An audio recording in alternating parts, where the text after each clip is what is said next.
আসসালামু আলাইকুম। আশা করি সবাই খুব ভালো আছেন। অনেক দিন পর আবার আপনাদের মাঝে আসলাম ছোট্ট একটা ভিডিও নিয়ে। তো আজকে আমি দুইটা ব্রয়লার মুরগি পরীক্ষামূলকভাবে বাসায় পালন করব, তাই দোকান থেকে কিনে এনেছি। এই দুইটার ওজন হয়েছে 3 কেজি 458 গ্রাম। তো 1 কেজি ফিট সাথে নিয়ে এসেছি এটার জন্য। আর ফিটটা আনছি আমি, এটাকে বলে ব্রয়লার গ্রোয়ার। হ্যাঁ, ব্রয়লার গ্রোয়ার ফিটটাই আনছি। তো যতদিন এটা পালন করি এই ফিডটাই খাওয়াবো। আর দেখা যাচ্ছে আমি মিশ্র পদ্ধতিতে পালন করার চেষ্টা করব। যেমন দুপুরবেলা একটু শাকসবজি ঘাস, গমের ভুসি বা ধান, মানে একটু প্রাকৃতিকের কিছুটা ছোঁয়া দেওয়ার চেষ্টা করব, যাতে ওজনটা কিছু কম হলেও মাংসের স্বাদটা একটু বৃদ্ধি পায়। তো আসলে এই উদ্দেশ্যেই বাসায় পালন করা এবং পরীক্ষামূলকভাবে দেখা যে কেমন রেজাল্ট হয়। তো দেখতে পেলাম আনার সাথে সাথেই এগুলোকে গরমে খুব হাঁপাচ্ছে।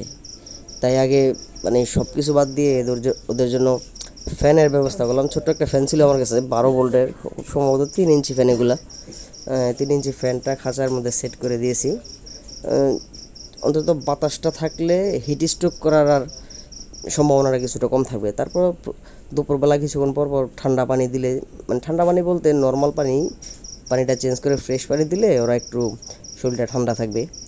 তারপর দেখা যাচ্ছে আমি একটু লেবু বা চিনি অথবা গ্লুকোজ এগুলো দিলে আশা করি দুপুরে আর গরমের সমস্যা হবে না। তো খাবার দিলাম, ওরা খাচ্ছে, কিন্তু এই পাত্রটা থেকে খাবার ফেলে দেয়। তাই আবার কিছুক্ষণ পরে দেখলাম যখন এই খাবারটা ফেলে দিচ্ছে, পাত্রটা আসলে এই পাত্রটা ওদের জন্য উপযুক্ত না, বাড়ি, ওদের হাঁটা চলাটা অনেকটা কীরকম। তাই আবার পাত্রটা চেঞ্জ করে একটা দইয়ের হাঁড়িতে দিয়েছি। আর পানির পাত্র যেমন থাকে সেটাতেই, মানে ওরা অভ্যস্ত আছে, খেয়ে সমস্যা হয় না। তবে দইয়ের হাঁড়িতে দেওয়ার পর প্রথম প্রথম খাচ্ছিল না, পরবর্তীতে দেখলাম যে না, চিনে গেছে, ওরা অভ্যস্ত হয়ে গেছে। তো কিছুদিন পালন করার পর ওজন কেমন আসে, রেজাল্ট কেমন পাই, তা অবশ্যই আপনাদের সাথে শেয়ার করব।